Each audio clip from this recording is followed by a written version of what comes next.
Je dis, tu as vu, depuis que je suis dans ta vie, tu as découvert, parce que c'est après que j'ai appris, c'est quand je me suis marié avec elle que j'ai appris à jouer au saxophone, tout ça, mais tu as vu, non?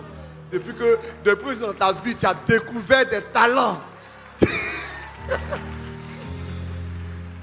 Soyez bénis au nom de Jésus. Est-ce que ça va ce matin?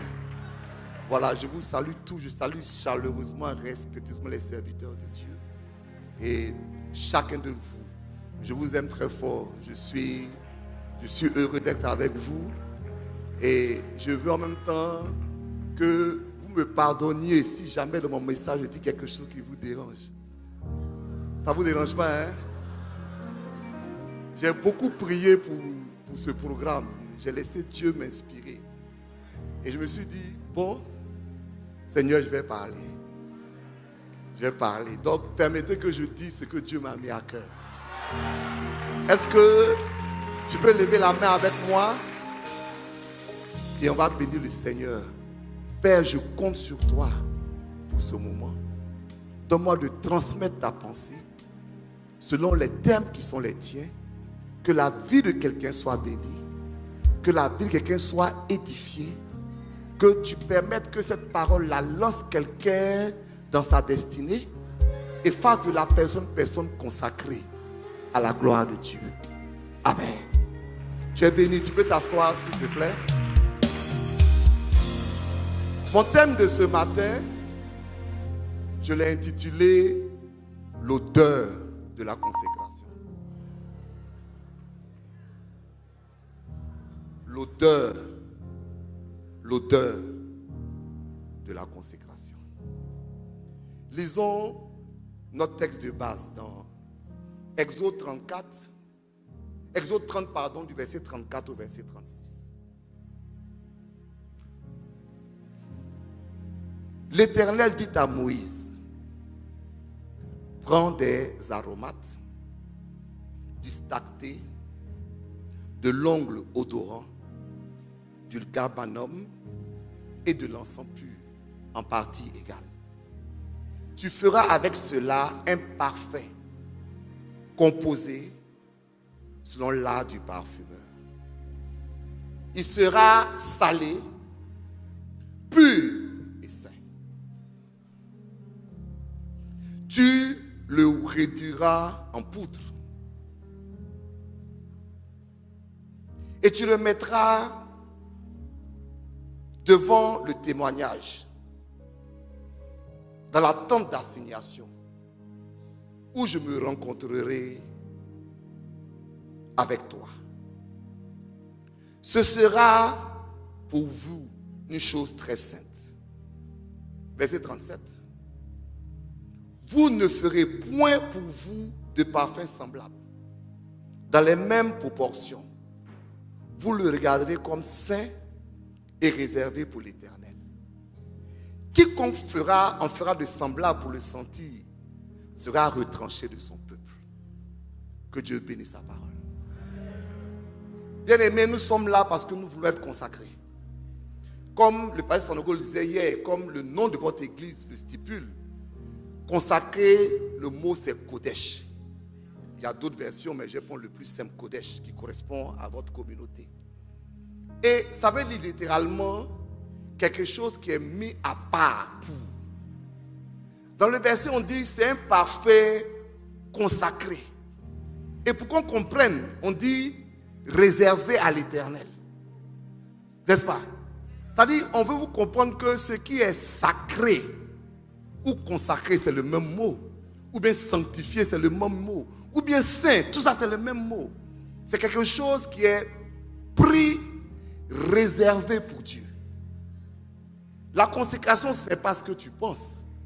La consécration, ce n'est pas l'absence de péché. La consécration, c'est la réalisation que tu es une personne spéciale et à part. Et parce que tu as compris que tu es à part, tu ne fais pas les choses que les autres font. Pourquoi? Parce que tu sais que tu es une personne spéciale qui est réservée à Dieu. Oui, je dis simplement, regarde une jeune fille. Si une jeune fille se donne à un homme, à plusieurs hommes, on peut la menacer. Mais si elle a compris que son corps appartient à l'Éternel, est-ce qu'elle ne peut pas se déshabiller devant un homme qui n'est pas son mari? C'est une question très simple. Ce n'est pas la menace qui va transformer quelqu'un de saint. Je dis souvent que tout ce que la religion fait, c'est qu'elle transforme le pécheur en hypocrite.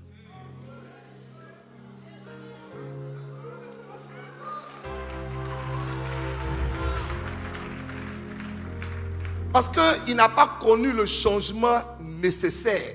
Donc, il joue un rôle. Il joue un rôle. N'est-ce pas? Il y a plein de gens dans nos églises, je dis bien dans nos églises, parce que je ne vais pas spécifier, qui ont la couleur de la consécration, qui ont le goût de la consécration, mais qui ne sont pas consacrés. Vous voyez, il y a une chose que Dieu dit dans ce parfum. Il dit, quiconque en fera de semblable sera puni de mort. Pourquoi Dieu dit ça? Parce qu'il veut que ce soit un parfum qu'on ne puisse pas trafiquer. C'est-à-dire que si quelqu'un a ce parfum sur lui, on sait qu'il est consacré. Il ne veut pas que les gens se promènent avec l'odeur de la consécration sans être consacrés. Est-ce que je parle à quelqu'un? Tu as tous les jolis mots, tu as tous les bonnes répliques. Tu sais quand dit Alléluia, tu sais quand placer Amen, mais ta vie ne ressemble pas à ton Alléluia, à ton Amen. Tu es un trafiquant.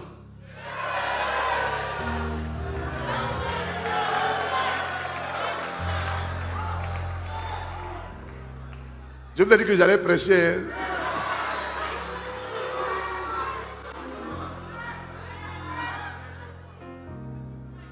Et le Seigneur dit que tout trafiquant de l'odeur de la consécration doit être puni de mort.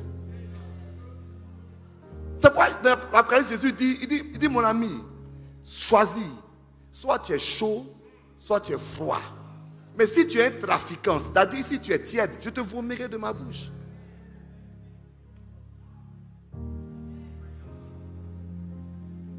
Question, si Jésus vient aujourd'hui, est-ce qu'il peut s'asseoir au milieu de nous? Parce que l'odeur est quelque chose qui est fort. Vous savez, l'odeur dans la vie d'une personne, c'est un marqueur individuel, comme ses empreintes. Tu as beau mettre des parfums pour trafiquer, ton odeur de base va rester. Et Dieu connaît l'odeur de ceux qui lui appartiennent. Et Dieu connaît ceux qui sont les trafiquants de l'odeur. Ce matin, ne sois pas un trafiquant de l'odeur.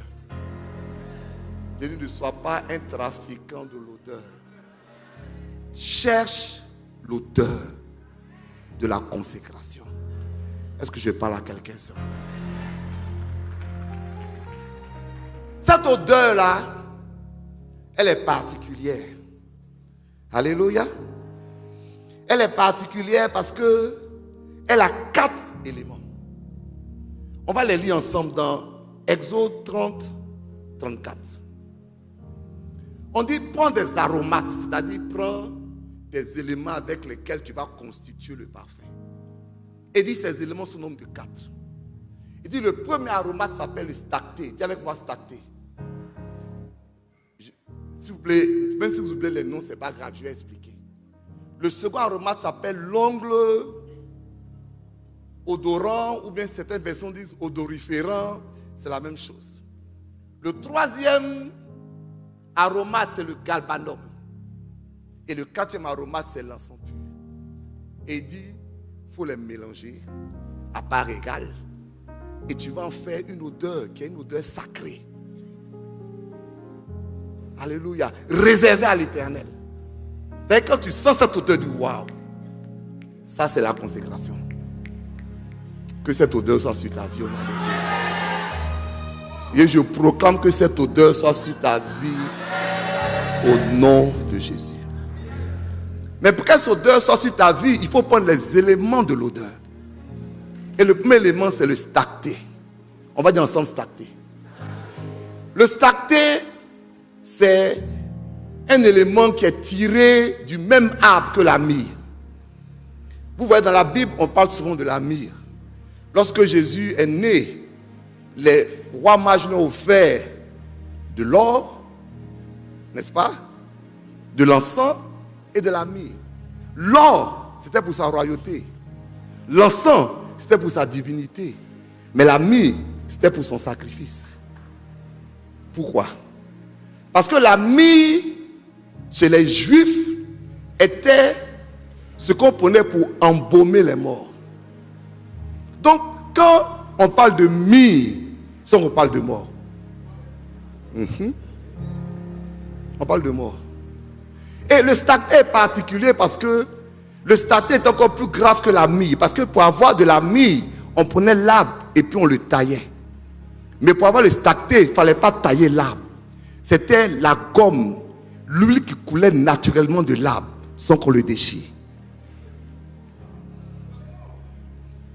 C'est la myrrhe qui sort de l'arbre lui-même sans qu'on agresse l'arbre.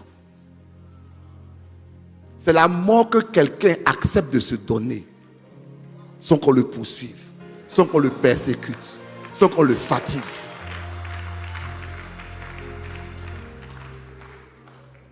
Car si tu ne meurs pas, tu ne peux pas être consacré. Paul dit, il dit, j'ai été crucifié avec Christ. Si je vis, ce n'est plus moi qui vis, c'est Jésus qui vit en moi. En d'autres termes, je ne peux pas vivre et Jésus aussi vit en moi.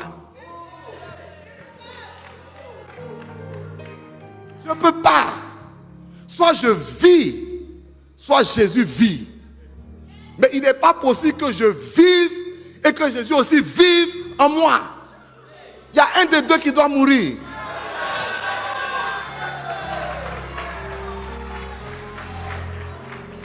Je te fais une révélation.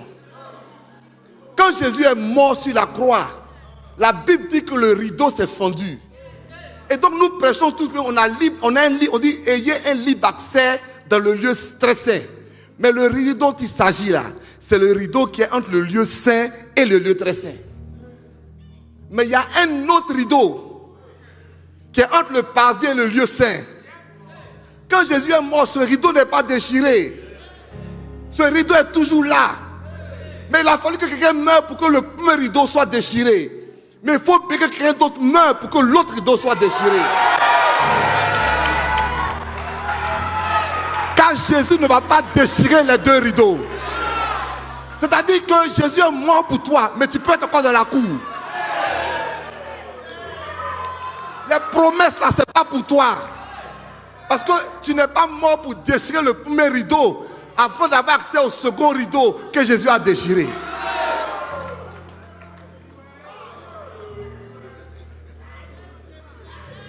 Tu n'es pas mort. Et Jésus ne peut pas vivre en toi. Le pasteur Legault prêchait hier, j'ai beaucoup aimé son message. Il a dit nous sommes des étoiles, on va briller. Mais la Bible dit que si le grain de blé ne meurt, il ne peut pas produire de fruits. Jésus a brillé parce qu'il est mort. C'est vrai, mais c'est faux. C'est parce qu'on l'a enterré qu'il est ressuscité. Qu'on lui a donné le nom qui est au-dessus de tout le nom, mais toi on ne t'a jamais enterré.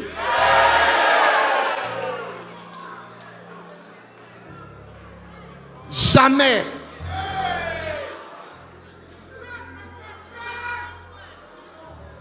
Tu ne veux pas mourir. Demain, je parlerai de la puissance de la transformation en détail. Il faut être là demain. Il y aura une autre révélation pour toi. Regarde, tu ne veux pas mourir.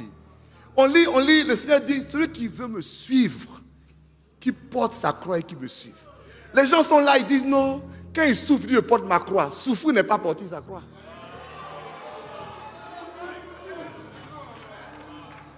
Quand Jésus a porté sa croix, c'était pourquoi? Qu'on aille le crucifier. Donc tu portes ta croix parce qu'on doit aller te tuer. C'est tout. C'est-à-dire si tu ne veux pas mourir, tu peux souffrir sans mourir. Tu peux souffrir, avoir toutes sortes de problèmes, mais tu n'es pas mort. Tu n'as pas porté ta croix. Tu souffres cadeau. Je peux prêcher.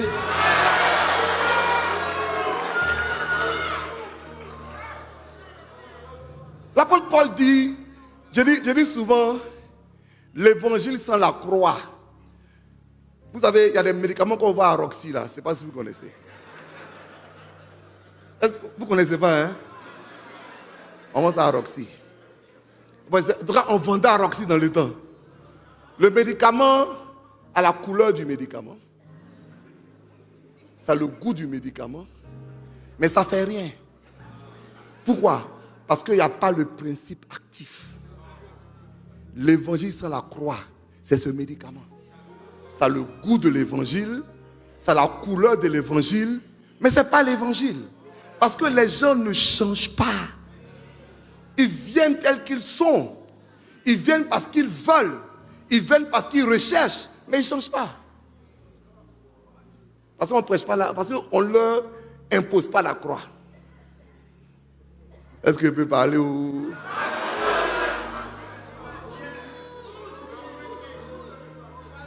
Le problème du christianisme du 21e siècle, c'est que c'est un christianisme sans croix. Et pourquoi ça l'est? On va dire que c'est la faute des pasteurs, mais c'est parce que la Bible dit. La Bible dit que dans les derniers temps, il y aura des temps difficiles. Les gens ne supporteront plus la sainte doctrine.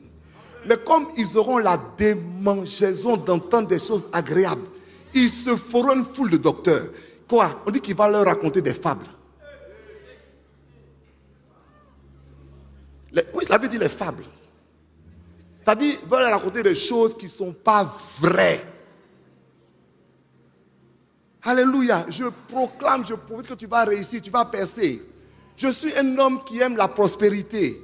Je prêche la prospérité. Dis Amen. Je prends la prospérité. Mais mon ami, la prospérité sans consécration là, on est en train de te blaguer. C'est des fables. C'est des fables. L'apôtre Pierre qui dit, il dit l'évangile que nous prêchons n'est pas fondé sur des fables que nous avons habilement conçues. C'est-à-dire, on ne s'est pas arrêté puis on n'a pas réfléchi pour dire, ok, si on dit aux gens que tu peux prendre 2 ou 3 femmes. Ah, vous n'avez pas entendu le message dans l'église aujourd'hui? Vous n'avez pas entendu l'Abidjan? C'est des fables. C'est-à-dire, on est en train de dire aux gens ce qui a apaisé leur cœur pour qu'ils restent dans nos églises. Mais j'ai une nouvelle pour toi. Le but de l'évangile, ce n'est pas de te rendre confortable.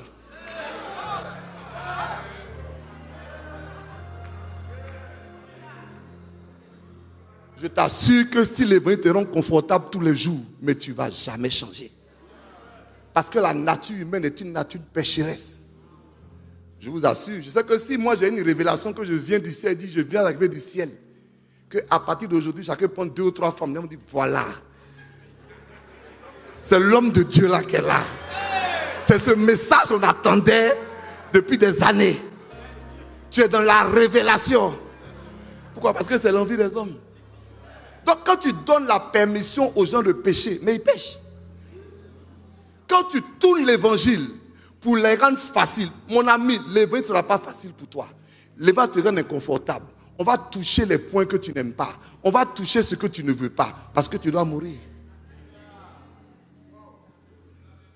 Merci. Parce que un jour Dieu m'a dit quelque chose. Ça m'a interpellé. Oui, Dieu a appelé Moïse. Moïse, le grand Moïse. Pendant que Moïse hésitait, Dieu lui a donné toutes sortes de signes. J'ai fait tel miracle avec toi. Moïse se lève. Il laisse toute sa famille. Il va faire ce que Dieu lui a demandé.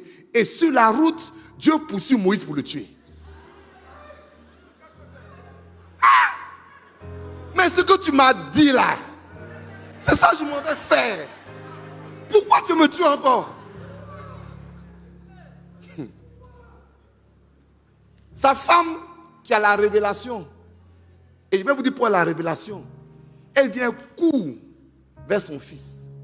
Elle lui coupe le prépuce, c'est-à-dire qu'elle le circoncis. Elle jette le prépuce sur Moïse. Elle dit, tu es pour moi maintenant un époux de sang. Dieu dit, je suis content, tu as la chance. Ça veut dire quoi? C'est que Dieu est prêt à frapper tout leader qui ne veut pas circoncire ses enfants.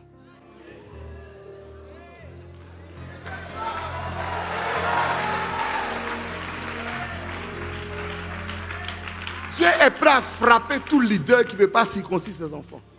Car la circoncision, ça fait mal. Car la circoncision, c'est douloureux. Mais il faut qu'on fasse. Il faut qu'on fasse. Il faut qu'on enlève. Il faut qu'on enlève. Si je sors le couteau là, il ne faut pas penser que je veux te tuer. Je veux juste te circoncire. Peut-être que tu es en train de penser que je veux te castrer. Mais ce n'est pas mon but.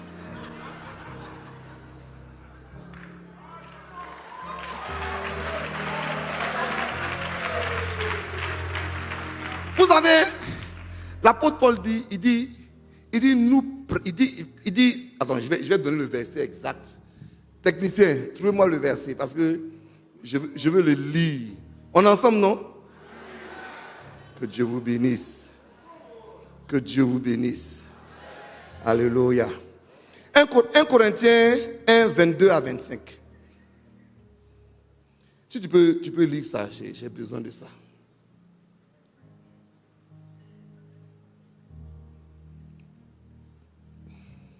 Alléluia. On dit les Juifs demandent des miracles. Il faut bien me suivre. J'ai dit le problème de l'Église aujourd'hui. Les Juifs demandent des miracles. Les Grecs cherchent la sagesse. Il dit, mais nous, on y va, verset suivant. Mais nous prêchons Christ crucifié. Il dit, ce message-là, c'est un scandale pour les Juifs. Et c'est une folie pour les Grecs. Pourquoi il dit ça? Quand il dit les Juifs cherchent des miracles, c'est-à-dire aujourd'hui, l'Église se demande ceux qui cherchent des miracles. Je n'ai pas dit que chercher un miracle est mauvais. C'est-à-dire qu'ils cherchent miracle. Ils veulent une guérison. Ils veulent une percée. Ils veulent un travail. Ils veulent de l'argent. Et ils se tournent vers Dieu à cause de ça. Et ils attendent que Dieu le fasse. Mais Paul dit, nous prêchons Christ crucifié. Et il dit, c'est un scandale pour ceux qui veulent des miracles. Pourquoi? Parce que la croix va te dire qu'il se peut que tu n'aies pas ton miracle. C'est ce que ça te dit. C'est un scandale. On m'a dit, ma soeur, on prie pour toi, mais peut-être tu ne vas pas te marier. Je ne sais pas, c'est pas ma volonté, mais c'est la réalité de la parole de Dieu. Ça veut dire quoi? Ça veut dire, est-ce que tu es prêt à suivre Jésus, même si on dit que tu ne vas pas te marier? C'est la question qui est posée. C'est la question qui est posée. Est-ce que tu es prêt à suivre Jésus, même si on dit que tu as maladie, tu ne vas pas guérir de ça? Parce que c'est ça, on dit, c'est un scandale. Comment tu peux me raconter ça, pasteur? Pasteur, il ne faut pas me dire ça. Dis-moi autre chose. Dis-moi que je vais percer. Dis-moi que je vais déchirer. Dis-moi que ça va aller. Si tu me dis autre chose, je quitte ton église. Il faut partir. Ou bien, parce que le compte de l'église là, c'est pas maintenant Dieu en train de faire ça. Hein? Le Seigneur dit, il dit un homme a planté de la bonne graine sur son terrain. Son ennemi est venu la planter de l'ivraie. On lui a dit, il faut venir tout enlever. Il dit non, pourquoi? Si j'enlève tout, je vais mélanger les deux. Laisse-les grandir. Donc le compte de l'église n'est pas maintenant. Laisse-les à la fin. Moi, je vais me faire le tri. Pour dire, toi, tu réchauffais les chaises de base d'honneur. Tu n'es pas chose. Quitte-la. Mais c'est pas ça. Je ne t'ai pas enlevé dans le temps parce que je ne voulais pas mélanger les gens. Parce que si je t'enlevais, peut-être ça allait choquer l'église. Quelqu'un à l'église à cause de toi. Tu vis mal, mais moi tu envoies quelqu'un à l'église. Donc à cause de ça, je te laisse, je ne l'ai pas enlevé. Ce n'est pas à cause de toi, mais c'est à cause de l'autre. Mais maintenant, on a la fin. On a la récolte. J'ai plus besoin de tout ça là. Je t'ai laissé pousser pour rien. Ne pousse pas pour rien.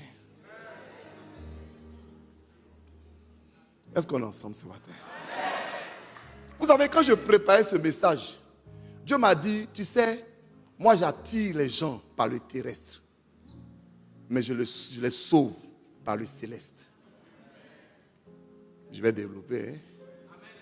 Je vais développer. C'est-à-dire que pour que Dieu t'attire, il ne va pas mettre devant toi quelque chose de spirituel. Parce que si tu es un païen, le spirituel ne t'intéresse pas. Personne n'est venu à Dieu. Personne n'a dit qu'il est venu à Dieu pour les raisons qu'il a témoigné ici.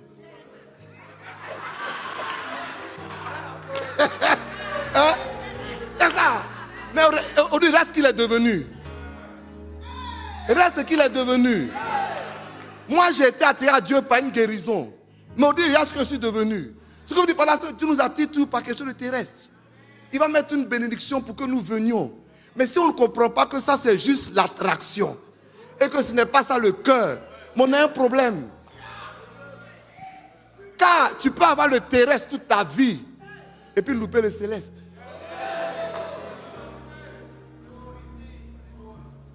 Je proclame que tu es un homme, une femme consacrée. Je proclame que tu ne réchauffes pas les bancs de l'église. Je proclame que si Jésus vient aujourd'hui, tu es dedans. La Bible dit le Seigneur connaît ceux qui lui appartiennent. Et que ceux qui invoquent son nom s'éloignent de l'iniquité. Donc Dieu là, il nous connaît. Et moi ça me fait peur. Ça me fait peur. Je vous dis, quand ça me fait peur, pas dans le mauvais sens, ça me fait peur. Parce que la Bible, Paul dit, il dit, je traite durement mon corps. Afin de ne pas être rejeté après avoir prêché aux autres. On dit, Bishop Zando, il a les grands messages. Quand j'arrive au ciel, tu ne le trouves pas. Miséricorde. Je ne veux pas ça. Je veux que quand j'arrive au ciel, quand tu vois ma villa, tu dis, ouais. Dieu honore ses serviteurs. Mais vous savez, c'est pour ça qu'on doit faire attention à la gloire des hommes. Serviteurs de Dieu, je vous interpelle. Les hommes vont nous élever. Mais la question, est-ce que Dieu nous élève?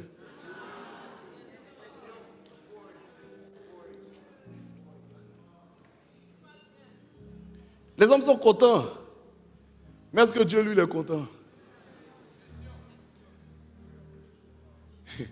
Quand Moïse descendait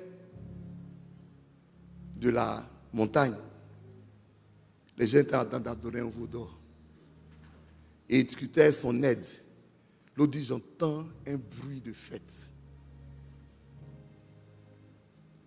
Ce qui semblait être un bruit de fête était un bruit de désobéissance. Tout ce qui semble la fête ne plaît pas à Dieu.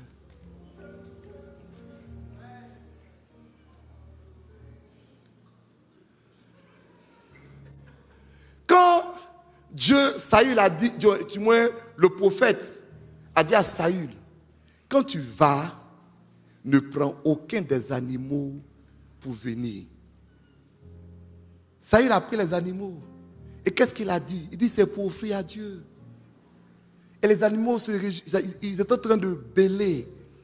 Et le prophète vient dire, il dit, quels sont ces bêlements que j'entends là-bas? Quelquefois, nos prières sont des bêlements.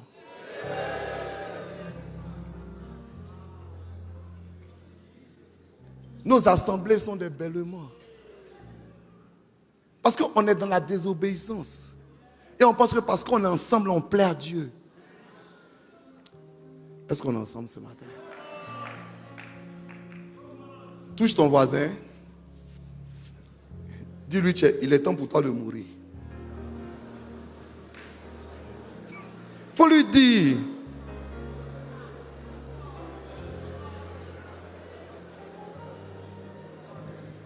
Tu es trop vivant. Et allez, on ne sent rien. Hein? Comment tu sais qu'un homme est vivant? C'est par ses réactions. On te touche là, tu es en colère. Tu es encore vivant. Car si tu étais mort, ça n'allait rien te dire. Ça, c'est vraiment c'est faux. C'est pas que tu es vivant.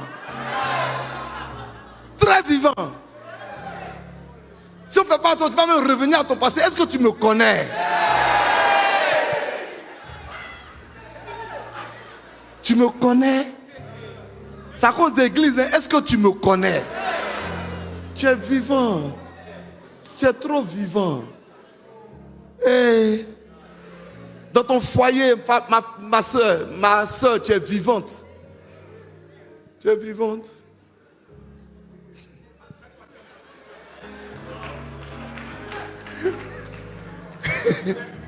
Oui.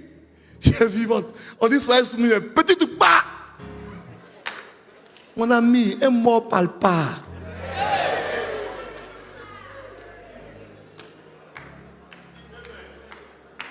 Je dis scandale pour les juifs pour terminer. Et puis on dit mais folie pour les Romains, pour les païens.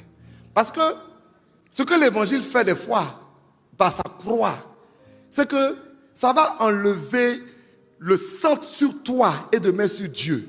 Et c'est une folie.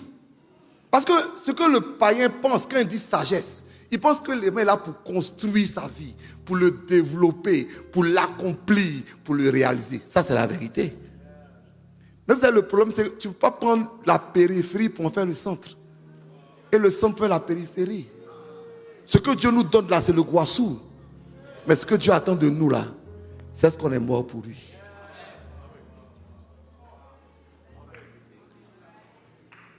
Mais nous prêchons Christ crucifié.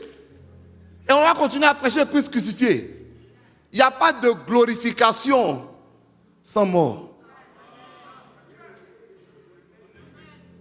Amen. Car celui qui est ici en forme de Dieu n'a pas exigé sa position divine. Je paraphrase. Mais il s'est mieux lui qu'à la mort, et même la mort de la croix. C'est pourquoi. Ou bien, c'est à cause de ça. Pas parce qu'il est Jésus, parce qu'il est mort, que Dieu lui a donné le nom qui est au-dessus de tout nom. Accepte de mourir et Dieu va t'élever, il va t'élever, il va te positionner. Dis Amen. Alléluia. Est-ce qu'on peut passer au second élément de notre parfum? D'accord.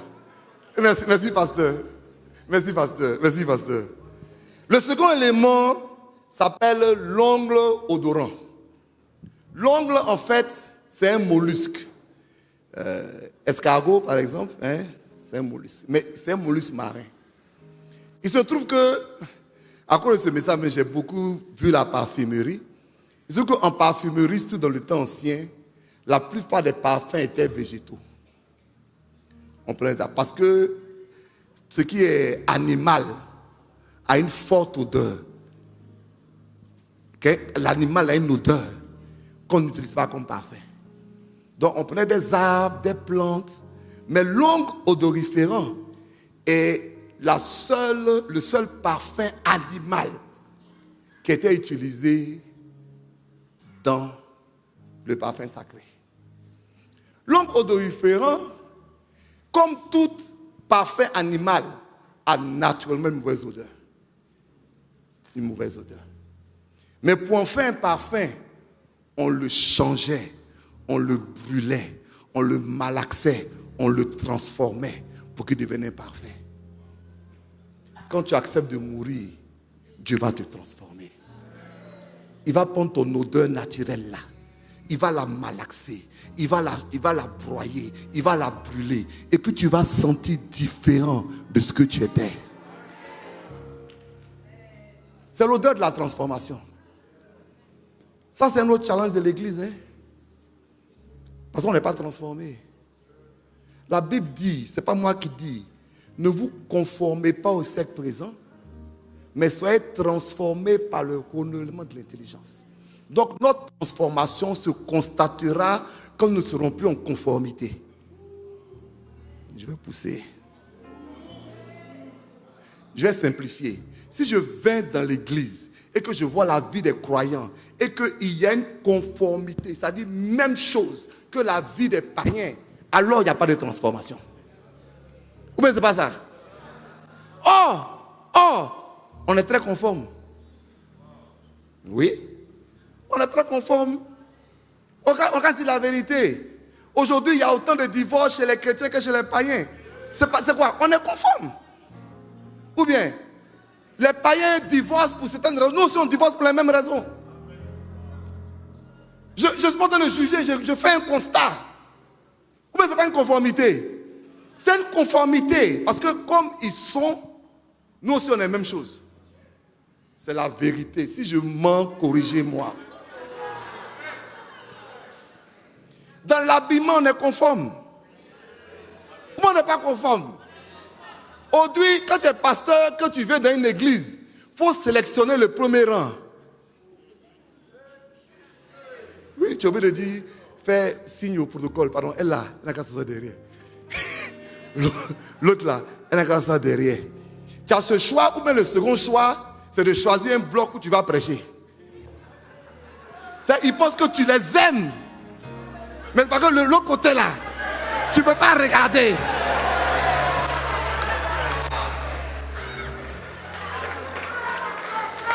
Ils pensent que tu as une parole prophétique pour eux. Non, non, non. Tu es sûr, par l'autre côté là, c'est pas bon. On est conforme. Ou on n'est pas conforme. On est conforme. On prend les employeurs. Aujourd'hui, les employeurs préfèrent prendre des chrétiens. Ils préfèrent prendre des païens que des chrétiens. On est conforme. Il n'y a pas de différence aujourd'hui dans l'église avec le monde. C'est la vérité. Excusez-moi, c'est la triste vérité. On dit ne vous conformez pas. On a fait quelque chose de pire. C'est que non seulement on est conforme, mais on est difforme.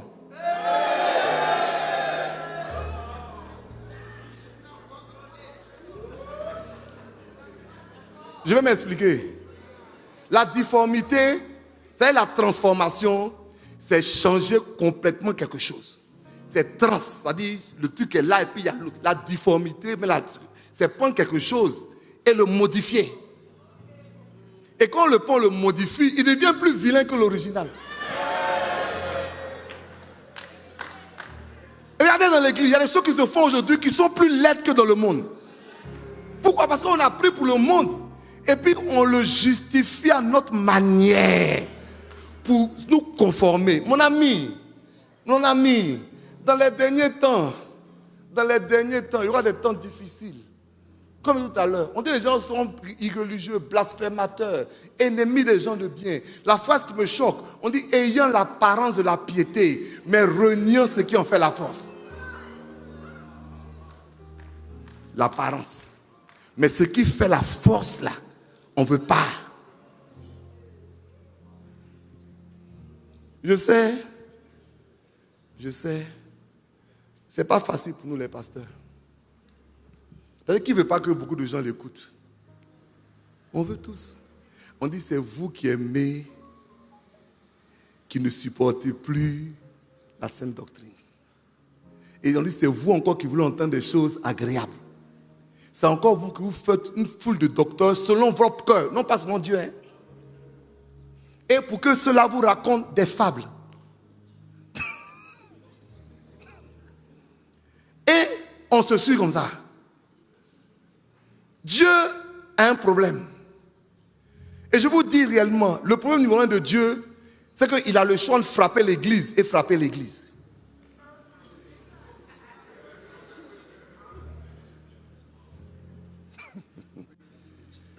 Oui, c'est le choix difficile que Dieu a. Il va frapper l'église ou bien il va frapper l'église. Ce que je dis par là, c'est que nous ne laissons pas le choix à Dieu en fait. Nous les chrétiens, nous ne laissons pas que Dieu nous aide. Je proclame que l'église de Côte d'Ivoire va changer. Je suis honteux et confus de me mettre sur les réseaux sociaux pour entendre ce que certains pasteurs racontent. Il faut que l'église change. Je suis honteux et confus de voir sur les réseaux la vie de certains chrétiens. Il faut que l'église change. Je suis honteux et confus d'entendre les témoignages dans l'église, dans les églises, de personnes qui couchent avec telle personne et qui ont telle maîtresse et puis ils sont dans le quartier. Ça n'a qu'à s'arrêter au nom de Jésus. Parce que Jésus dit, je vais prendre une église sans tache, ni ride, ni rien de semblable. Et vous savez que l'âme de Dieu, pour nous amener à la vérité, c'est la persécution. C'est l'âme de Dieu. C'est-à-dire quand Dieu nous parle calmement et qu'on ne veut pas écouter, Dieu va nous frapper. Il dit, je la conduirai au désert et je parlerai à son cœur. Parce que quand elle est en ville, elle ne m'entend pas. Quand ils ont travail, ils ne m'entendent pas. Quand ils ont l'argent, ils ne m'entendent pas. Comme je les ai bénis là, ils ne m'entendent pas. Mais que Dieu nous fasse grâce. La Bible dit, soyez transformés. Arrêtez de vous conformer. Je vois qu'il y a 46 minutes ici. Bishop, c'est inclus les questions ou bien c'est d'y aller? D'accord.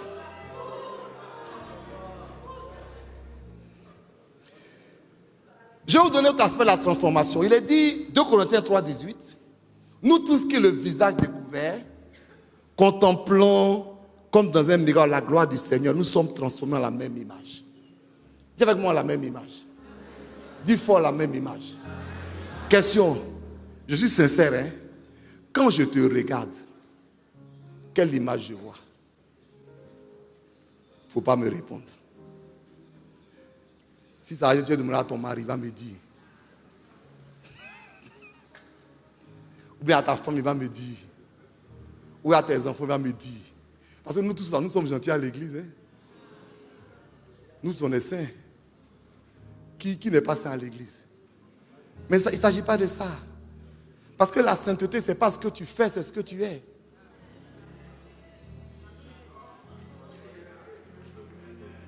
Mais bien sûr, je vais te donner un exemple. Hein. Prends une brebis. Et puis prends un porc. Et puis prends de l'eau sale. Et puis mets les deux dans l'eau sale. Tu vas savoir qui est saint et qui n'est pas saint. La brebis va se sortir de l'eau. Elle va se secouer. Parce que bien qu'elle soit tombée dans l'eau, la saleté n'est pas sa nature.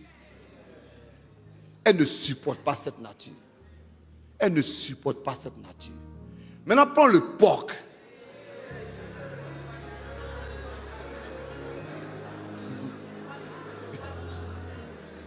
Prends le porc. Et puis jette-le dans l'eau sale là. Il se roule. C'est sa nature. Bien-aimé, la transformation change ta nature. Dis amen avec moi. C'est-à-dire, elle te permet de manifester la nature de Dieu. Ça fait que ce qui est mauvais là, tu le rejettes, pasteur. Non pas par peur de qui que ce soit, parce que ça ne correspond plus à qui tu es. Est-ce que je parle à quelqu'un? Quand les chrétiens vont comprendre ça, ils vont changer. Quand ils vont comprendre, il y a des choses là qui ne te sied pas. Ça ne te ressemble pas. Où Dieu t'a placé là, ça ne te ressemble pas. Ce que Dieu veut faire de toi là, ça, il faut l'arrêter. Laisse les autres qui n'ont aucune espérance le faire. Laisse les autres qui n'ont aucun appel le faire. Laisse les autres qui n'ont aucune position le faire. Mais regarde, si tu es un roi, que tu le crois comme un esclave, ta royauté n'a aucun sens. Est-ce que je peux pousser encore même? Tu vois, un jour, un aigle femme. Chaque fois que je prends ce message, je n'ai jamais su si on appelle église. Donc aujourd'hui, là, comme vous êtes beaucoup, vous allez m'aider. On dit comment? Ah, ma fille, il faut m'aider. On dit quoi? Église? Donc, un aigle femelle. Voilà, avec son femme. Je ne vais pas parler. Français est très difficile. Donc, elle survole un poulailler. Il faut bien m'écouter. Et ce qui se passe, c'est qu'un de ses œufs tombe dans le poulailler. Tu me suis? La poule vient et elle couvre l'œuf. Parce que la poule ne fait pas la différence. Il y a ses œufs, puis il y a un œuf qui est là. Elle couvre l'œuf. Évidemment, les œufs vont éclore. Et donc, il y a des poussins qui sont là. Mais il y a un qui est un peu différent des autres. Mais comme ils sont encore poussins, ce n'est pas la différence. En tant que mère, elle nourrit tous les poussins. Or, parmi les poussins, il y a qui? Il y a un aigle. L'aigle grandit avec les poussins. Il voit bien qu'il est différent, mais bon, c'est sa famille. Et il y a un vrai aigle qui passe un jour. Et il a et puis il voit une scène bizarre. Il voit un aigle mélangé au poulet. Ça, c'est un choc parce que l'aigle mange le poulet. Tu fais quoi là-bas? Il est choqué, il descend. Il dit, mais mon ami, tu fais quoi ici parmi les poulets? Il dit, mais je fais quoi parmi les poulets? Mais je suis un poulet.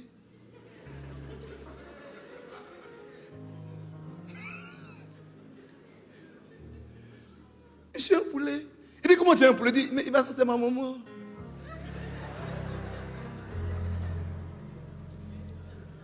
mais ça parce que mes frères et sœurs.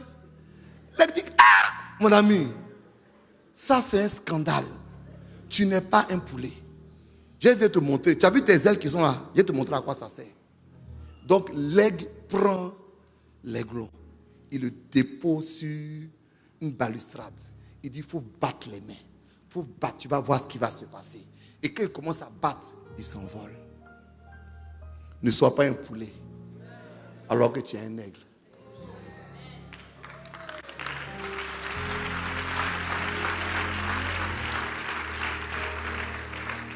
Je ne sais pas si tu dois commenter beaucoup ça là. Hein? Ne sois pas un poulet, alors que tu es un aigle. Quand les poulets sont en train de picorer à terre, toi tes yeux sont au ciel. Parce que vous êtes dans le même environnement, mais vous n'avez pas la même nature. Mais si tu oublies ta nature pour te conformer au poulet, tu seras un poulet. Tu vas marcher comme un poulet. Et tu auras une destinée de poulet. Tu vas terminer dans une casserole. Non, c'est vrai, mais c'est faux. Si tu vis comme un poulet, tu auras une destinée de poulet. Tu vas terminer dans une casserole. Mais si tu vis comme un aigle, personne ne pourra jamais te manger. C'est toi qui va voler et qui va attraper les proies. Ne sois pas un poulet, sois un aigle. Que la puissance de la transformation soit dans ta vie. Demain, je parlerai beaucoup de la transformation. Je vais te parler du mystère de la chenille du papillon. Bon, j'ai pas... Demain, non, pasteur, demain. Demain. Si je donne tout aujourd'hui, vous n'allez pas venir demain. Oh, que Dieu vous bénisse. Dis avec moi, il faut que je change. La sanctification se constate dans ma transformation. Est-ce que je suis le même homme ou j'ai changé? Est-ce que les gens qui sont autour de moi peuvent témoigner que je ne suis plus la même personne? Est-ce que j'ai les mêmes habitudes? Est-ce que je fais les mêmes choses? Est-ce que j'ai les mêmes péchés? On dit ils sont transformés de gloire en gloire. C'est-à-dire non seulement la transformation est puissante, mais elle est progressive. Il faut qu'on constate que l'année passée et cette année, ce n'est pas la même chose. Mais si tu as le même caractère, tu as les mêmes péchés, tu as les mêmes fautes, et tu penses que tu te sanctifies. Est-ce qu'on est ensemble ce matin? Dis avec moi, il faut que je sois transformé. On va passer au troisième élément.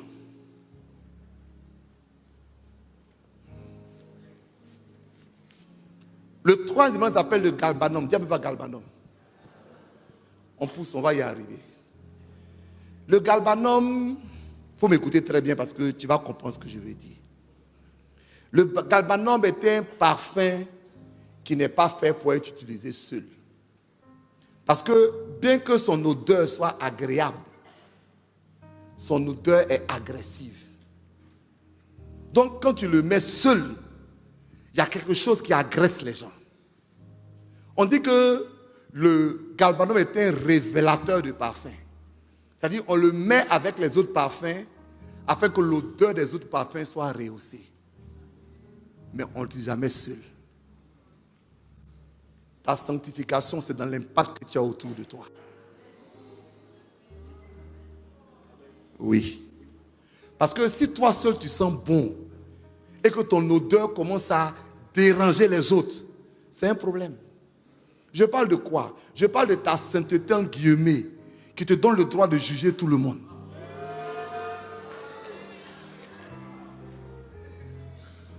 Par laquelle tous les autres vont en enfer. Par laquelle ton mari est un sorcier. Et ta femme est sorcière. Quand quelqu'un dit ma femme est sorcière, dit, et puis tu vis encore. Ça fait 20 ans avec toi. Tu manges sa nourriture. Tu dors dans son lit. Elle est sorcière. Et puis tu es encore vivant. Donc, entre vous deux là, qui est le plus gros des sorciers?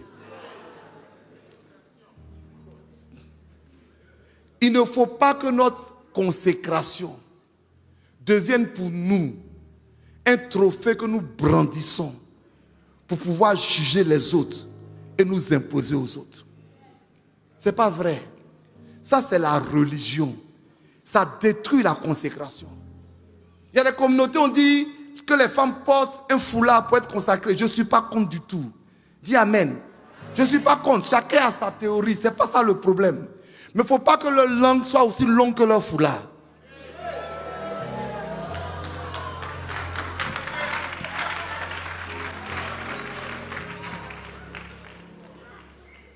C'est ça le problème. Une consécration qui n'impacte pas ton environnement, c'est de l'hypocrisie.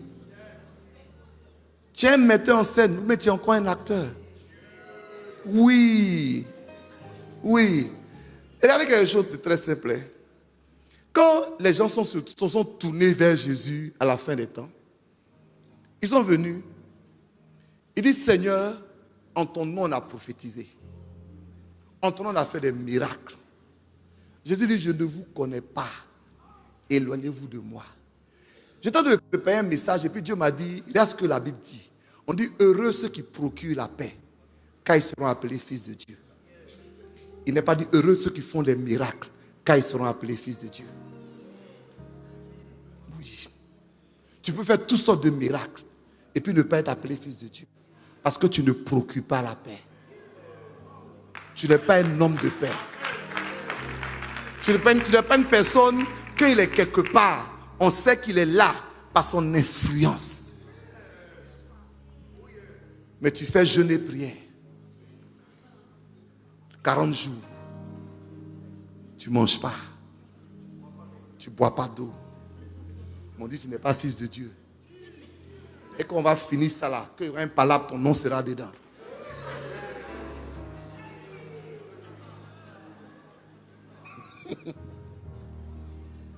Que Dieu nous aide. Que notre consécration impacte notre voisinage. Que à cause de notre consécration, les gens se tournent vers Dieu. Que ce ne soit pas un outil pour juger, mais pour bâtir, pour construire, pour amener, pour développer. Ce que Dieu attend de toi, si tu es un homme de prière, c'est que ta famille devienne des personnes de prière. Regarde. Je m'adresse aux femmes et aux hommes. Est-ce que je peux parler un peu? Parce que je suis dans les couples là. Je ne sais pas, tu prends des femmes, quand tu leur parles, oui mon mari là tu ne le connais pas. Tu ne vis pas avec lui. Il n'aime pas Dieu. Il ne prie pas. Il ne jeûne pas. Ce n'est pas un homme spirituel. Mais toi qui aimes Dieu là, tu fais quoi?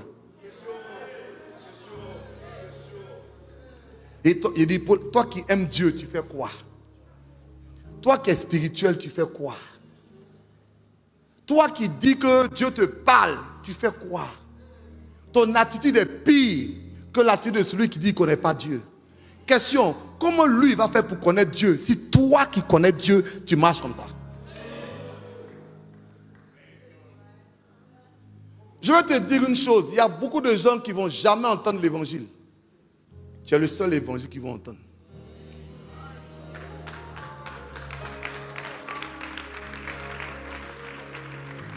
Je dis, tu es le seul évangile qu'ils vont entendre. Quand tu dis que tu es consacré, tu aimes Dieu, tu sers Dieu, ça fait qu'avec toi, les gens veulent aimer ce Dieu-là, servir ce Dieu-là, suivre ce Dieu-là, parce que ta vie reflète sa gloire. Mais toi, tu dis que tu es consacré, tu es dans le jugement, dans l'accusation, dans ton coin. Tous les hommes sont des païens, ils sont mauvais, même dans l'église. Tu sais, tu peux ne pas être d'accord avec la doctrine de quelqu'un, mais ce n'est pas un démon. Amen, amen. Ou bien, ce n'est pas un démon. Parce que la même manière que Dieu t'a appelé, Dieu l'a appelé aussi. Tu peux ne pas être d'accord sur certains points, mais ce n'est pas un démon. Tu n'as aucun droit de le juger. Tu n'as aucun droit de dire quoi que ce soit sur lui. Tu peux dire, je ne suis pas d'accord avec cet aspect, mais Dieu marchons des mêmes pas. Serviteur de Dieu, c'est dans le corps de Christ seulement que les pasteurs se combattent. Est-ce que tu as vu un imam faire une vidéo contre un autre imam?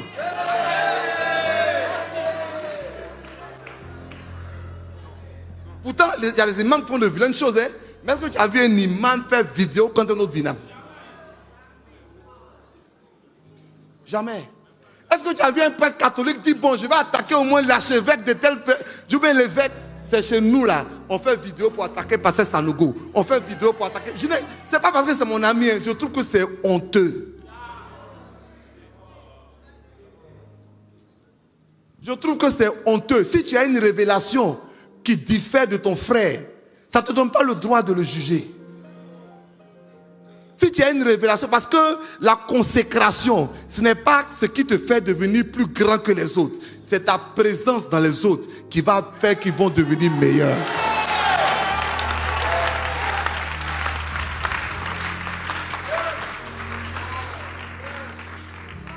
La Bible dit, vous êtes le sel de la terre.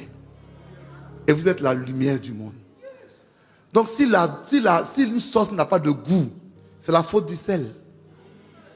On va réfléchir à ça après, je n'ai pas le temps de venir. Je dis, si une sauce n'a pas de goût, c'est la faute du sel. Quand on est là, on dit, oui, la Côte d'Ivoire, les politiciens, c'est la faute du sel. Ou bien, les gens vivent mal, c'est la faute du sel. C'est pas, il n'y a pas de sel. La sauce n'est pas douce. Donc le sel se plaint de ce qu'il devait faire. Il se plaint de son travail. Il ne fait pas son travail, puis il se plaint pour dire, ah, les gens là même.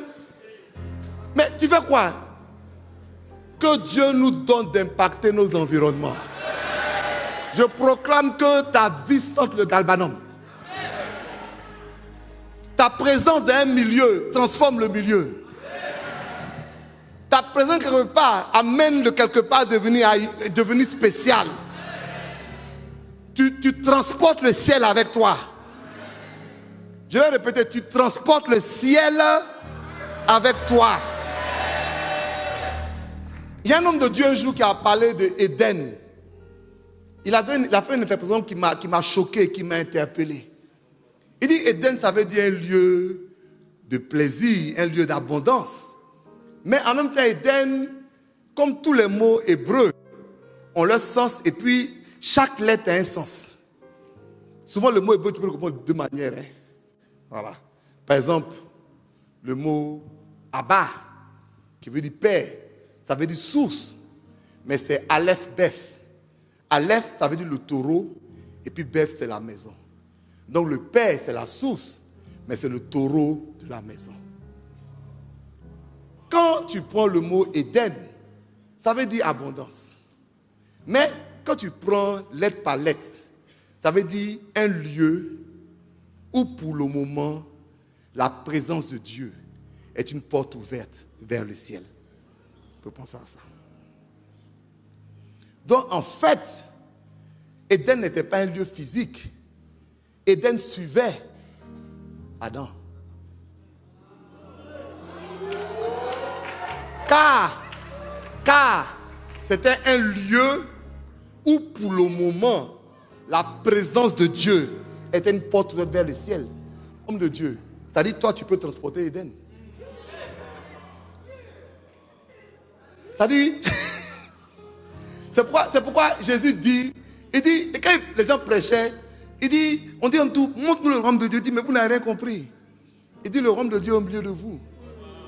Pourquoi? C'est-à-dire, quand moi j'arrive dans un tel village, c'est le royaume de Dieu. Quand j'arrive dans tel autre village, c'est le royaume de Dieu. Donc ne cherchez pas le royaume de Dieu quelque part, il est au milieu de vous. Je prie quand Bishop Zonto arrive quelque part, c'est le royaume de Dieu. Parce que l'homme consacré transforme son environnement en Éden.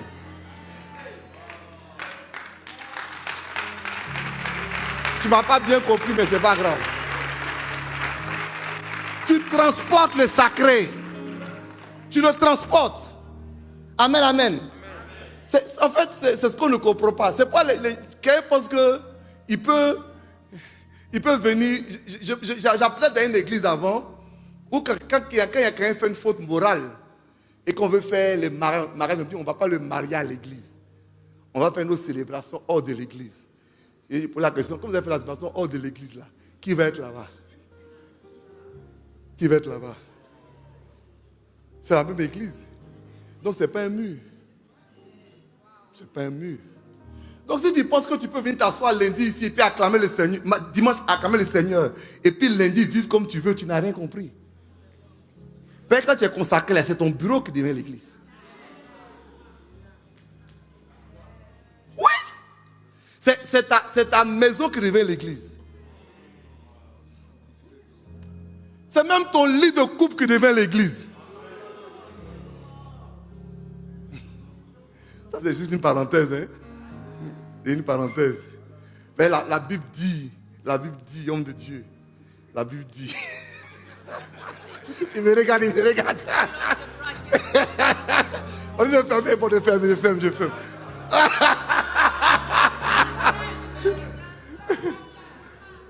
La Bible dit que nous devons sanctifier le lit conjugal.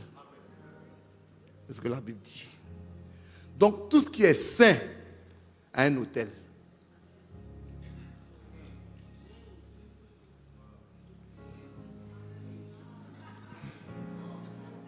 Donc tout ce qui est saint a un autel. Donc si on doit sanctifier le mariage et que le lit conjugal représente le lieu central du mariage, c'est que le lit conjugal est un autel. Ça veut dire quoi? Ça veut dire que l'intimité dans le mariage est un acte d'adoration.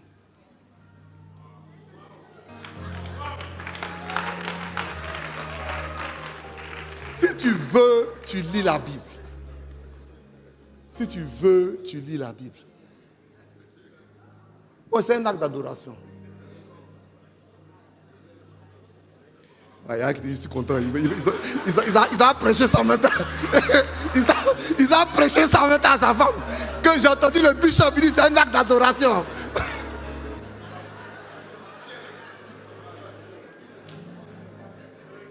Oui, mais c'est un acte d'adoration.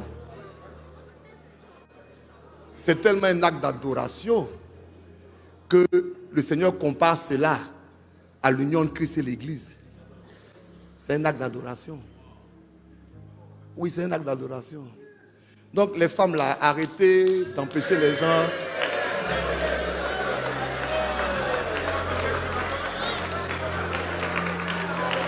Arrêtez d'empêcher les gens d'adorer leur Dieu.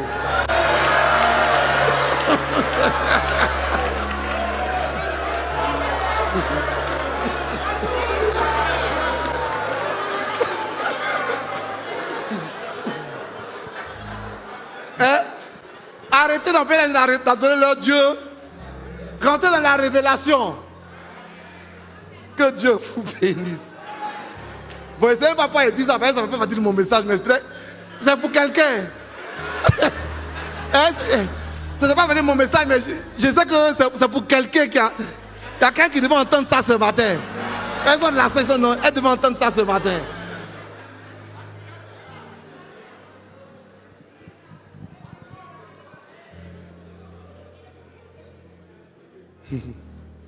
Je n'ai pas le temps de terminer sur ça, mais vous savez que quand on dit Adam conduit sa femme, le mot connaître ici, c'est le même mot qui est adoré. Hein? C'est le même mot qui est adoré. Voilà. C'est le même mot qui est adoré. Oui, c'est le mot yada, ça veut dire adorer. Et en fait, c'est pour ça que l'intimité hors du mariage n'a pas de sens. Parce que c'est une idolâtrie.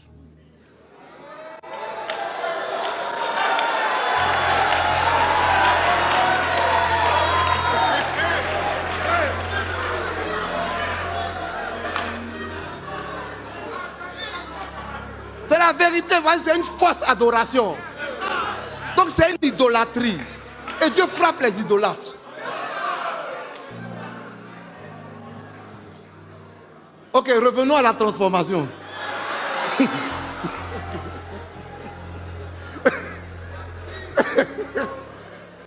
Revenons à la transformation. Que Dieu te donne l'ADN de Dieu. Qui te donne la nature de Dieu. Vous savez, c'est parce que nous sommes capables de mourir que Dieu nous transforme. Et c'est parce que nous sommes transformés que nous impactons notre environnement. L'ordre des aromates n'était pas fortuit. Il faut mourir pour être transformé.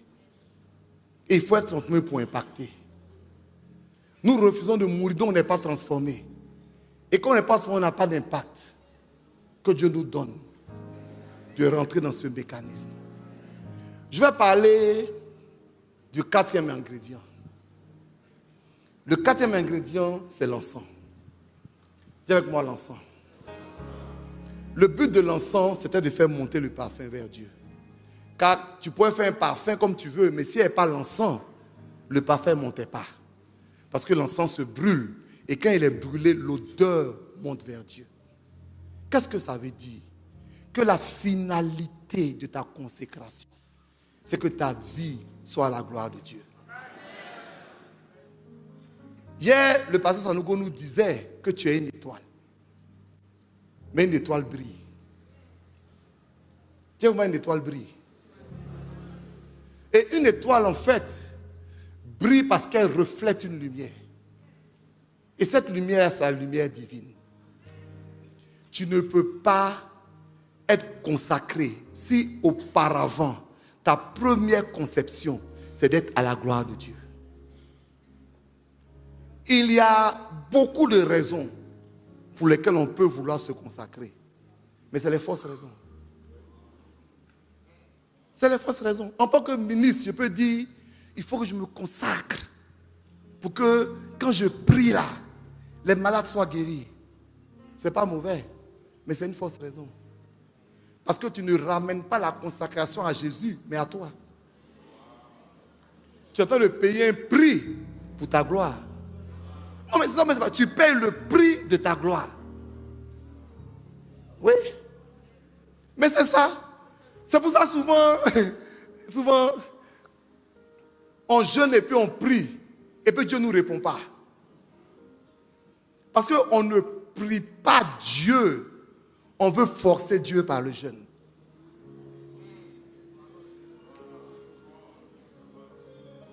On veut forcer Dieu par le jeûne. Quand Dieu a appelé Élie, il dit, va quelque part, je vais te parler. Et Élie est monté. Et pendant que Dieu voulait lui parler, il a entendu un vent violent. Dieu n'était pas dans le vent. Il a vu un tremblement de terre. Dieu n'était pas dans le tremblement de terre. Il a vu du feu. Dieu n'était pas dans le feu. Il a entendu une douce voix. Et Dieu était dans la voix. Quand nous voulons que Dieu nous parle, est-ce qu'on s'attend à un vent violent? Seigneur, viens, déplace tout. Change tout. Je suis fatigué de cette situation. Je prends 40 jours pour faire quelque chose. Des fois, tout ce que Dieu veut faire là, c'est toi.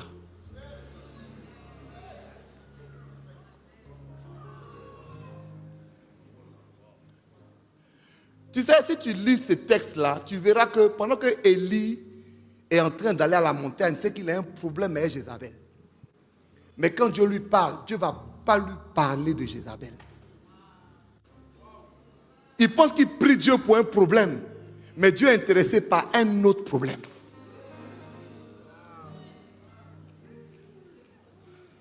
Oui, tu attends le jeûner, prier pour dire, Seigneur, change mon foyer.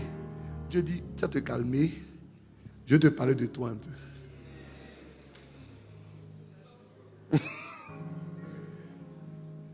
Mais on ne veut pas.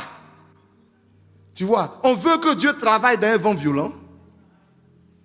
Ou bien que Dieu travaille dans un tremblement de terre. Tout fondement n'a qu'à être brisé. C'est ça le tremblement de terre. Oui, tout fondement. Après ça, n'a qu'à être le tremblement de terre. Ou bien on veut que Dieu travaille dans le feu. Le feu détruit tout. Et puis on est content. Dieu dit, je ne ferai ni l'un ni l'autre. Mais je vais te parler doucement. Car j'ai quelque chose à te dire.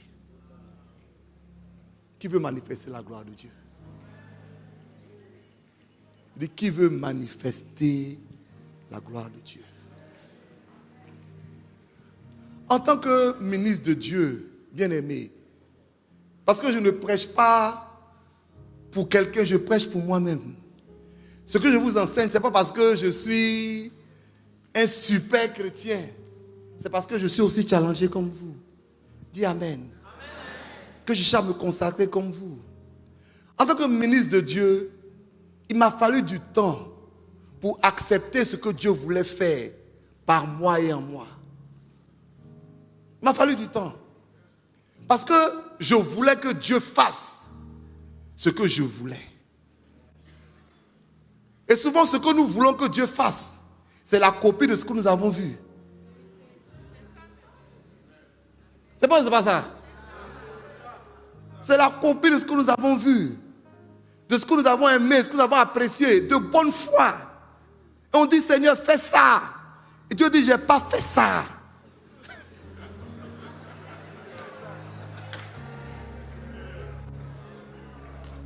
Et le problème de Dieu là, c'est qu'il peut te laisser prier 20 ans dans le faux sans rien te dire.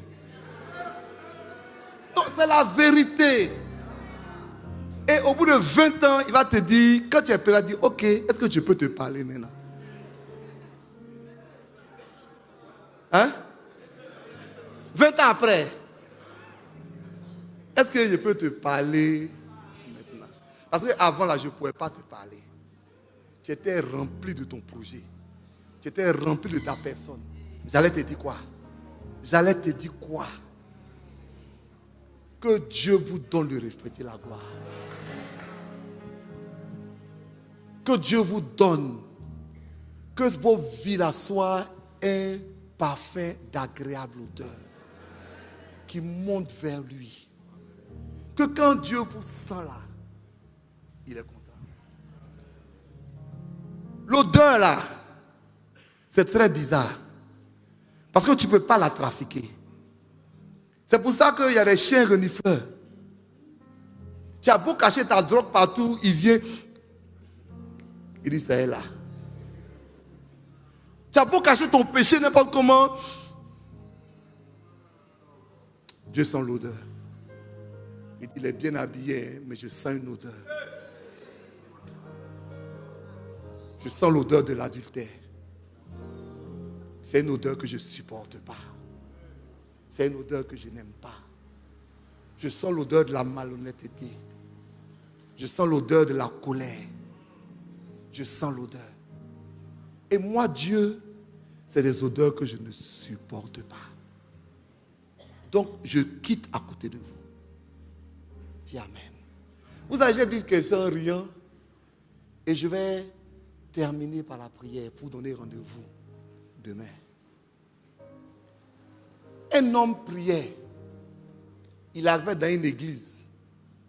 Et il avait des difficultés pour s'intégrer. Et il a prié, il dit, Seigneur, je te supplie, aide-moi à m'intégrer dans cette église. Dieu lui a demandé, il dit, mon fils, tu me demandes une chose difficile. Moi-même, là, ça fait longtemps que je cherche à m'intégrer.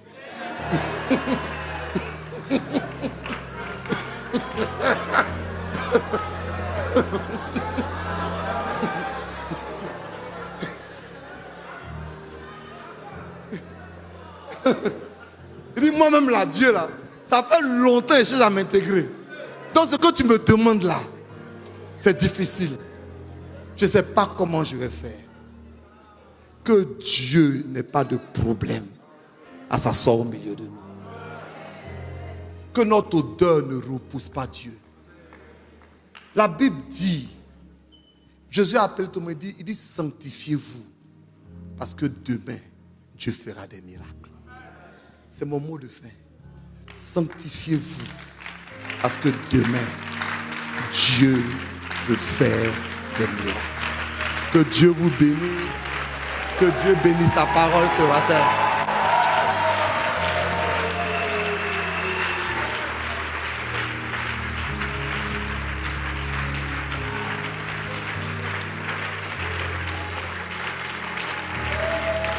Alléluia. Alléluia. Alléluia. Je veux prier pour quelqu'un. Vous savez, quand on parle de consécration, là, on est tous concernés. Ce qui est bien, c'est que quand je préparais le programme que le révérend Sanogo, l'apôtre Sanogo m'a vu, je lui ai dit, mais tu veux que je parle de quoi? Il m'a dit, laisse-toi inspirer. Donc ce que je viens de dire là, il ne m'a pas donné d'instruction. C'est ce que Dieu m'a mis à cœur que j'ai partagé avec vous. Et de la même manière, je veux prier pour quelqu'un. Je veux prier pour quelqu'un. Vous savez, la Bible dit, recherchez la paix avec tous et la sanctification sans laquelle personne ne verra Dieu. Il ne faut pas en qu'à se blaguer. Il ne faut pas en qu'à se blaguer. Regardez, Samson avait la grâce et l'onction, mais il vivait mal. Ça finit par le rattraper. Ça ne l'a pas rattrapé en un mois, ça l'a rattrapé en 20 ans. Donc pendant 20 ans, malgré ce qu'il faisait, il avait l'impression qu'il avait toute la force. Et ça l'a empêché de dire, je vais me remettre en cause. Mais c'est la mort qui l'a remis en cause. Je ne veux pas que Dieu te frappe. Je veux que toi-même tu décides le stacter. C'est la mort qui n'est pas produite par l'incision, mais c'est le jus que l'arbre lui-même libère. Seigneur, je veux t'appartenir ce matin. Je veux être à toi. Je veux être béni, mais je veux être à toi.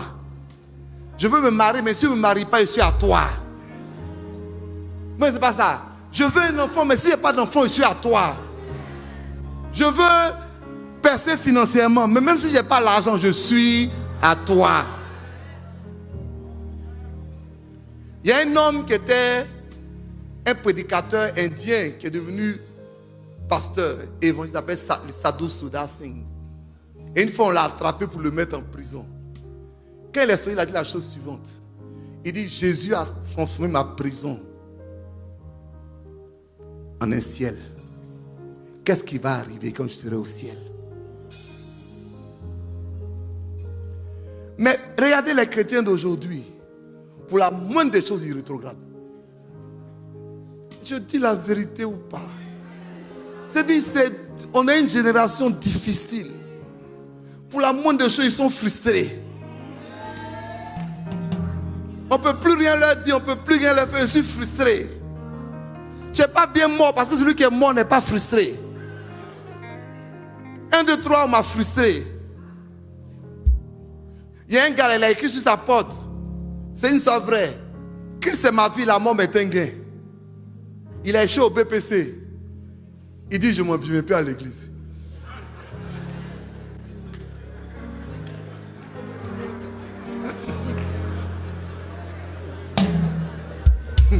Christ c'est ma vie, la mort m'est un gain. Je ne sais même pas moi, hein, BPC.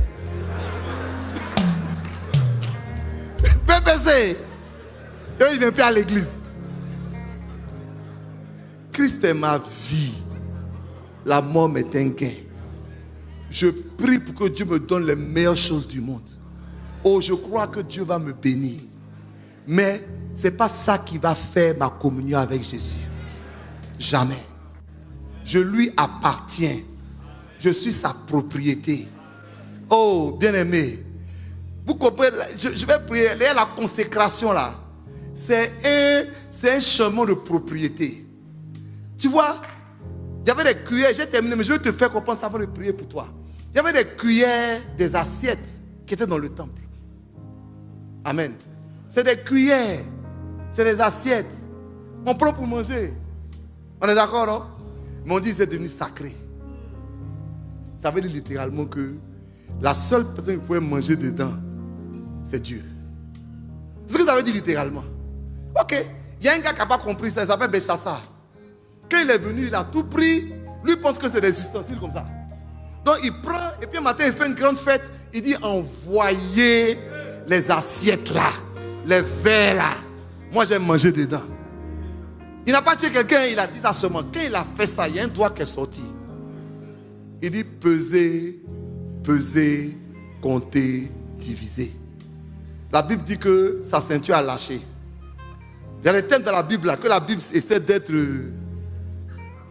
arrondi les angles. Ça, il a fait pipi sur lui. Voire plus même. Parce que, voire plus que pas dit. Tellement il tremblait. Le prophète dit, mon ami, il dit, Dieu t'a pesé. Il t'a trouvé léger.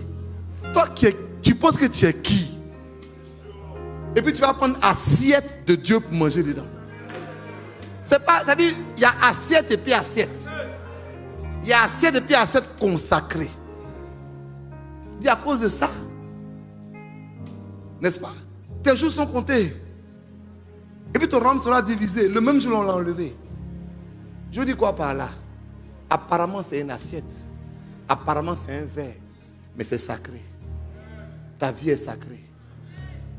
Ton corps est sacré. Ta langue est sacrée. Si ta langue est sacrée, tu ne la mets pas dans toutes les discussions. Si ton corps est sacré, tu ne l'amènes pas partout. Si tu es arrivé dans un coin, c'est que Jésus aussi est arrivé là-bas. Si Jésus ne peut pas arriver, toi tu ne peux pas arriver. Est-ce que je parle à quelqu'un? Je dis, si Jésus était là, est-ce que tu allais faire ce que tu es en train de faire là? C'est aussi simple que ça. C'est ce que la consécration, c'est faire ce que j'allais faire si Jésus était là. Parce que je lui appartiens. Est-ce que tu veux prier pour quelqu'un ce matin? Dis avec moi, Seigneur, je veux t'appartenir. Tu peux me donner phare, s'il te plaît? Je vais chanter. Me voici devant toi. Ma vie est entre tes mains. Je veux voir tes désirs se révéler en moi. Dis avec moi, me voici. Me voici devant toi. Ma vie est entre tes mains. Je veux voir ton désir se révéler en moi, Seigneur. Je me livre totalement, Jésus. Je me livre totalement. Tu peux m'utiliser. Je me livre totalement, Jésus. Je me livre totalement. Tu peux m'utiliser. Encore une fois, je me livre totalement, Jésus. Je me livre totalement. Tu peux m'utiliser. Seigneur, nous sommes devant toi. Nous nous livrons totalement à toi. Totalement. Totalement. Seigneur, tu as dit, offrez vos personnes à Dieu. Ce serait de votre part un culte raisonnable, un culte normal. Seigneur, nous sommes fatigués de nos vies. Nous sommes fatigués que notre odeur ne t'attire pas. Et nous voulons que l'odeur qui monte de ton église soit une odeur agréable, qui te réjouisse. Que l'odeur qui monte de nos vies soit une odeur agréable, qui te réjouisse. Une odeur agréable qui touche ton cœur.